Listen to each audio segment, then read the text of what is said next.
Kind Earth Tech. A taste of the future. Thank you so much for being here. Ladies and gentlemen, please, here is Jack Bobo. Well, thank you. Thank you for that kind introduction. It was really stressful for me to listen to the presentations that came before me because they were so interesting and they touched on a lot of the things that I'm really interested in. So while they were working, I was like shuffling around slides, throwing things in, throwing them out, and trying to figure out what I could say that was new and provocative and different. But as you mentioned, I'm the CEO of Futurity, a food foresight company. I work with food tech startups and big food brands to help them understand what's the future of food look like, where are consumer trends and attitudes going, and how do organizations get ahead of trends so they don't get run over by them. I also am the author of Why Smart People Make Bad Food Choices, which you were referring to, which just came out last month.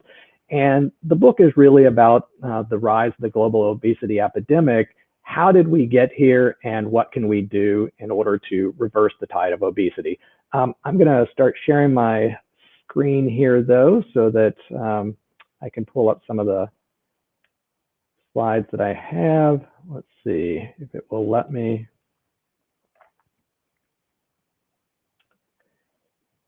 All right.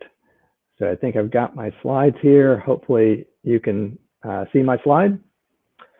And so I'm going to talk a little bit about the science of taste and alternative proteins, but really I'm going to talk more about the psychology of the science of taste and alternative proteins. And I think it'll really complement some of the things that we heard before from Miguel and Giuseppe and some of the others, and hopefully give somebody something to think about that we can then take into the next session. So as was mentioned, we're really in a world where taste is becoming more important in the alternative protein world. I think, a couple of years ago, there was a big focus on the transparency in the industry, that, people's values. And that goes a little bit to some of the work that Miguel was talking about, that because many of the people that were originally driving alternative proteins valued things other than taste and price more than they valued taste itself. But now, as we're trying to go mainstream, taste is becoming more important, both because it's important to most people, but also because as there's more competition in the space, transparency is really just a floor. It's not a ceiling for what organizations are expected to deliver to the consumer. Now, I'm going to touch on a lot of different topics, which will hopefully then lead into the conversation that happens afterwards.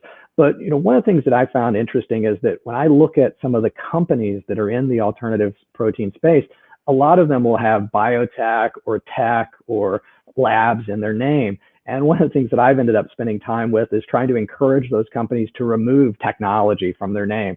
And the reason it's there is because they're so excited about the technology that they're using to create these innovative new products. The problem is that people want to buy food from a food company. They don't want to buy it from a biotechnology company, certainly not from a lab or other places. And that's important because while taste is important, how people perceive the organization that is selling them the food will impact how they enjoy that taste or how they experience the taste. And I'll get more into that as well. That's getting into the psychology of food. So one of the things that we need to recognize is that there's this shifting landscape in terms of what plant-based really means, or alternative proteins. 2 years ago, it was enough to just call your product plant-based. Now, all of a sudden, we have plant-based snacks that may or may not be better for you. We have all sorts of food products. Everything in the vegetable aisle is plant-based, right? But it wasn't being labeled that way a year ago, but now it's more and more being labeled that way. So understanding how claims and labels and other things are shifting and creating more pressure on companies to be able to deliver a meaningful difference to the consumer.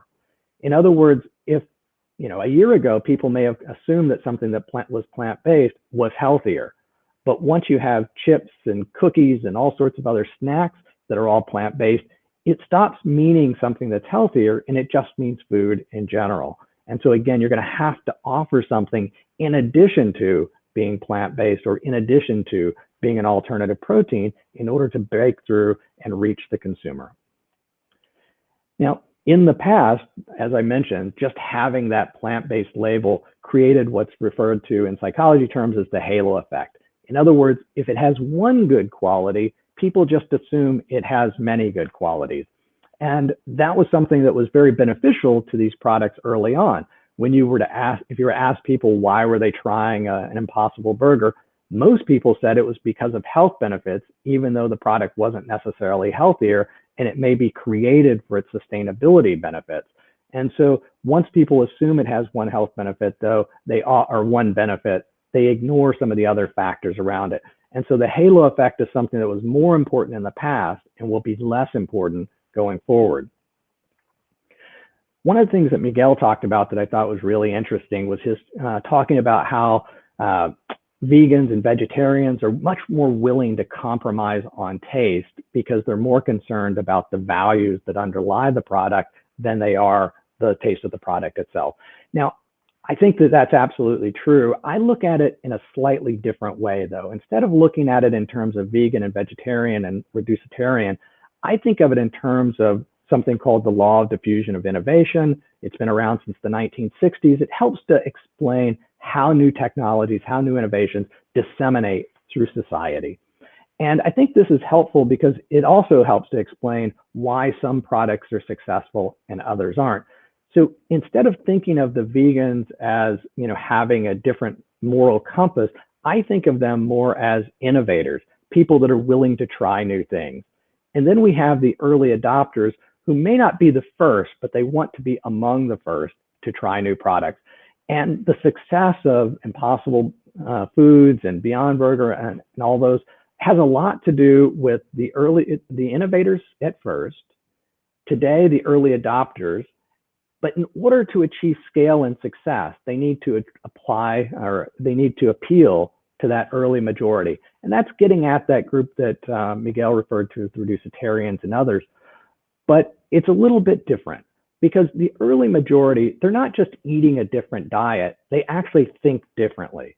They're more interested in foods that are going to be good for their family, they're more risk averse as a category of people. They have less income, disposable income, so they want to make sure that their purchases are meaningful and that food is not wasted. So they think about food in a way that's fundamentally different than the innovators and the early adopters. And that's actually one of the reasons why it's often so difficult for food tech startups to bridge that divide from the early adopter to the early majority, because the marketing that works for one group may actually be off-putting to the other. In other words, if Oatly is edgy and it's trying to bust through tradition and it's trying to disrupt the market, well, that's great if you're an innovator. You want disruption, you want change. But if you're part of the early majority, you don't want disruption, you don't want change. Change for the vast majority of people on this planet means somebody lost their job or maybe somebody died. Change is not generally for the better. They're much more risk averse. And understanding that difference in how consumers think about products is really important. And that also gets into that difference between those the vegan and vegetarian and the reducitarians and others, is that more conservative in their relationship to food. And so, we've also talked, Miguel raised this question of, understanding who your customer is. And, I think in the past, people would have said, is it vegan dude here or is it bacon gal? I think in the alternative protein world, most people would say that they're trying to market to bacon gal. They're trying to market it to people who don't traditionally eat vegan and vegetarian products. And that's great. That's the bigger majority of the market, and that's how you have an impact. But again, as Miguel said, you need to understand that they're not just different people. They think differently about food. And so just sort of mentioning briefly the taste versus texture, it was interesting to me when I was talking to some companies like Memphis Meat, now Upside Foods, about how consumers think about their product, because the thing that a meat eater will notice most when they try their product is the texture of it. The thing that somebody who is a vegan or vegetarian might notice first is the flavor, the taste. So understanding how these organoleptic properties differ between customers is really critical. And that's, of course, why you need to make sure that people that are trying the products are not just those who sort of already believe in the future of food or who are already vegans or vegetarians, but people who reflect and represent the customer that you're trying to appeal to. And again, that was already mentioned. I think it's also important to think about, this idea of healthy versus tasty. I think many of the people that are listening to these presentations, they think healthy food is great food. But for many people, when you say healthy, people actually will like it less. And that's something that's a little bit surprising, I think, to many of us, is that, like, if I say a product is low fat, and then we did a study and we asked people to rate how much they like the product, well, people would actually rate it as being not as tasty if it was labeled low fat, even if it's the same product. In other words, the same product with a low fat label is experienced.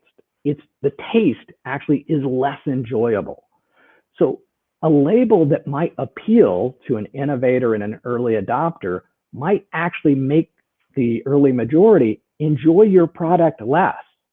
And so again, the language, the labeling, the packaging, all of these things will mean different things to different customers at different times, and understanding that is critical.